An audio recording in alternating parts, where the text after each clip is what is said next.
तो साथियों आज की नई वीडियो में आप लोग का पुनः स्वागत है। साथियों आज हम एजुकेशन पोर्टल 3.0 पर हमारी सर्विस बुक के बारे में हम विस्तृत चर्चा करेंगे। हाँ, हमारे कुछ शिक्षक साथियों ऐसे हैं जिनके द्वारा पहले सर्विस बुक को लॉक कर दी गई है। उसमें बहुत सारी त्रुटि होने के बावजूद भी हमारे शिक्षक साथियों द्वारा सर्विस बुक को लॉक कर दिया गया। उस समय पोर्टल में बहुत सारी कमी थी या पोर्टल में कुछ कमियाँ, उस समय पोर्टल द्वारा कुछ चीज़ों में कमियाँ थी और पोर्टल द्वारा अभी अपडेट हुआ है और उसका कारण पोर्टल में हमें बहुत सारी हमारी जानकारी को हमें सुधारना पड़ सकता है। साथियों में एजुकेशन की बात करें या हमारी योग्यता की बात करें तो यहाँ देखते हैं तो हमारी जो हाई स्कूल हाई सेकेंडरी के अलावा हमारी ग्रेजुएशन पोस्ट ग्रेजुएशन सारी डिग्री को यहाँ पर शो नहीं हो रही। सारी डिग्री पोर्टल द्वारा ऑटोमेटिक ही डिलीट कर दी गई है। जिसके बाद साथियों यहाँ पर हम पोस्टिंग डिटेल की अगर बात करते हैं तो अगर पोस्टिंग डिटेल में हमारे यहाँ पर जो हमारा सम्मेलन दिनांक है, यहाँ पे न्यू कैडर दिनांक है, यहाँ पर भी शो नहीं हो रहा है। साथियों जैसे हमारा न्यू कैडर जो दिनांक की अगर हम बात करें 1/7/2018 से हमारे न्यू कैडर में हमें माना गया, जिसके बाद न्यू कैडर हमें 1/7/2018 से माना गया और हमारा सम्मेलन जो तारीख है वो भी यहाँ पर शो नहीं हो रही। तो साथियों इन सब त्रुटियों को हम कैसे सुधार करेंगे, इसके अलावा शिक्षक साथियों आपके द्वारा अगर पर्सनल इन्फॉर्मेशन या केवाईसी या फ़ोटो वगैरह यहाँ पे कहीं भी अगर आपने पाँचों पॉइंट में कहीं ना कहीं आपने अगर त्रुटि कर दी है तो उन त्रुटि को लॉक सर्विस बुक को अनलॉक करके कैसे सुधारेंगे। तो पोर्टल में बहुत कुछ अपडेट हुआ है, पोर्टल नया बना है, एकदम एक्यूरेट बना हो जिसमें त्रुटि रहित हमें पोर्टल प्राप्त हुआ। साथियों अगर हम यहाँ देखें तो हमारी योग्यता की बात कर रहे तो हम यहाँ पर हमारे पास ऐड ऑप्शन रहते था, अब हमारे पास यहाँ पर ऐड ऑप्शन नहीं है। अब साथियों हम इसको अनलॉक कैसे करेंगे। साथियों इसको अनलॉक करने की संपूर्ण प्रक्रिया और उसमें करेक्शन करने की संपूर्ण प्रक्रिया आज हम इस वीडियो पे समझेंगे। तो साथियों ये हमारी खुद की आईडी पासवर्ड से मैंने यहाँ पर लॉगिन किया है और यहाँ पर हमारा लॉक दिखा रहा है। आप साथियों आपको पर करना पड़ेगा, आपका एईओ से आपको संपर्क करना पड़ेगा और यहाँ पर आपके एईओ है वहाँ पर जाएंगे और वहाँ से उनकी आईडी और पासवर्ड से वो एजुकेशन पोर्टल 3.0 पर लॉगिन प्रक्रिया करेंगे। उनकी प्रक्रिया होगी तो यहाँ आप संकुल स्तर पर लॉगिन प्रक्रिया होने के बाद एम्प्लॉय डायरेक्टरी में डीडीओ द्वारा जाया जाएगा और डीडीओ के द्वारा यहाँ पर आप ई सर्विस बुक ऑप्शन में जाएंगे और यहाँ पर लिखा वेरीफाई या वेरिफिकेशन वाला ऑप्शन में जाना। यहाँ से स्कूल आपकी जो भी है वो सर्च करेंगे।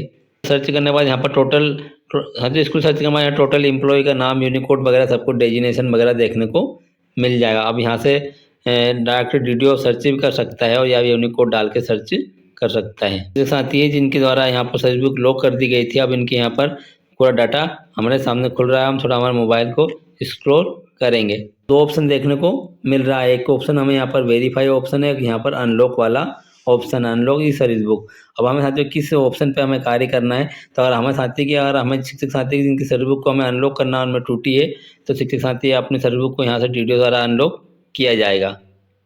हमारे शिक्षक साथी का नाम है, इस प्रक्रिया में ई सर्विस बुक का अनलॉक किया जाएगा। यदि आपके ई केवाईसी पुनः करना चाहते हैं तो पुनः हाँ चुने या अन्यथा नहीं चुने। मतलब अगर आपको अनलॉक करना है तो फिर आप यहाँ पर यस वाले ऑप्शन को चुनेंगे। तो हम यहाँ पर सिलेक्ट करेंगे क्योंकि हमारे यहाँ पर करने के बाद आप यहाँ पर कुछ आपको टिप्पणी आपको यहाँ पर लिखना पड़ेगा। आप यहाँ पर यस वाला ऑप्शन को हमने क्लिक किया है तो यस वाला ऑप्शन आ गया और यहाँ पर टिप्पणी में हमें रिव्यू करेक्शन नरेशन लिखा है या टिप्पणी में लिखा और सबमिट वाले ऑप्शन को हम प्रेस करेंगे। तो इस प्रोसेस को सबमिट वाले ऑप्शन को हाथ प्रेस करेंगे और यहाँ पर हमारे जो संकुल प्राचार्य है उनके मोबाइल पे एक ओटीपी जाएगा और उसको ओटीपी को यहाँ पर दर्ज किया जाएगा और दर्ज करने के बाद ही सर्विस बुक का ई करेक्शन या सर्विस बुक को अनलॉक किया जाएगा। यहाँ ओटीपी दर्ज होगा और ओटीपी वेरीफाई होगा, इसके बाद ही हमारा सर्विस बुक ई करेक्शन की प्रोसेस कंप्लीट होगी।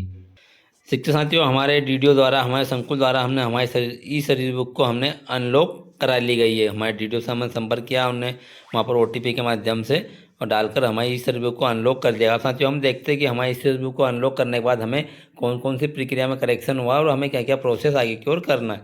तो साथियों में एम्प्लॉय डायरेक्टरी में गए और एम्प्लॉय डायरेक्टरी के बाद हमारे ई सर्विस बुक और ई सर्विस बुक वाले ऑप्शन में हम अंदर गए। साथियों हमें यहाँ देखने को मिल रहा है केवल हमारा एक ही ऑप्शन यहाँ पर है, बाकी सब ऑप्शन यहाँ पर हमारे हट गए हैं। देखने को मिल रहा है केवल हमारा फोटो सेशन वाला जो ऑप्शन था स्कूल बोर्ड और हमारा पर्सनल फोटो था वही ऑप्शन यहाँ पर एक्टिव है। बाकी समग्र वाला और पर्सनल इन्फॉर्मेशन, योग्यता और पोस्टिंग डिटेल ये हमारे जो ऑप्शन है चारों ऑप्शन में हमें स्टार्टिंग से ही कार्य करना पड़ेगा। एक एक करके हमें कार्य करना पड़ेगा। पहले हमारे सारे ऑप्शन यहाँ पर लॉक दिखा रहे थे। हाँ तो पहले हमारे सारे ऑप्शन यहाँ पर अलग कलर में थे, जो हमारी सर्विस बुक लॉक थी तो हमें कुछ इस टाइप को देखने को मिल रहा था, किंतु अब हमारे यहाँ पर एक ही ऑप्शन जो एक्टिव है, बाकी सारे ऑप्शन हमारे इनएक्टिव हो चुके हैं। अब हमें अगर देखा जाए तो यहाँ पर देखें तो हमारे केवल फोटो सेशन वाला ऑप्शन ही यहाँ पर एक्टिव है, बाकी हमारी समग्र वाला हमें पुनः समग्र आई डालना पड़ेगा और हमारी केवाईसी करना पड़ेगा। केवाईसी कंप्लीट होने के बाद हम पर्सनल इन्फॉर्मेशन वाला डाटा भरेंगे और पर्सनल इन्फॉर्मेशन कंप्लीट होने के बाद हमारी योग्यता वाला डाटा भरेंगे, जिसके बाद हम यहाँ पर पोस्टिंग डिटेल वाला डाटा हम कंप्लीट करेंगे। जिस प्रकार साथियों आपको स्टेप बाय स्टेप चारों ऑप्शनों पर आपको कार्य करना पड़ेगा और इसके बाद साथियों अपनी सर्विस बुक को आप स्टेप बाय स्टेप सही और कंप्लीट जानकारी भरे, जिसके बाद ही लॉक करें। संपूर्ण जानकारी मिलान करने के उपरांत ही आप लॉक कीजिएगा। बाद में आपने अगर लॉक कर दिया फिर आपको पुनः अनलॉक की प्रक्रिया करना पड़ेगा और फिर सारी प्रोसेस आपको स्टार्ट से ही करना पड़ेगा। तो साथियों इस प्रकार आप जिन शिक्षक साथियों ने अपनी सर्विस बुक को लॉक कर दिया था वो इस प्रकार से अपनी सर्विस बुक को अनलॉक अपने डीडीओ से अपने एईओ से करवाएंगे और एईओ से करवाने के उपरांत अपनी सारी प्रोसेस को स्टेप बाय स्टेप आप कंप्लीट करेंगे। साथियों अनलॉक की ये प्रक्रिया एजुकेशन पोर्टल 3.0 पर अभी आई है। तो आप साथियों अपनी सर्विस बुक को आप अतिशीघ्र ये अपने एईओ से अनलॉक कराएं और ये प्रोसेस को कंप्लीट करेंगे। साथियों उम्मीद है कि आपको आपका शिक्षक साथी का वीडियो आपको पसंद आया तो लाइक कमेंट शेयर कीजिएगा और चैनल को आप जरूर सब्सक्राइब करें। साथियों मिलते हैं नई वीडियो में नई इन्फॉर्मेशन के साथ। जब तक के लिए सभी शिक्षक साथियों को आपका शिक्षक साथी का सादर नमस्ते।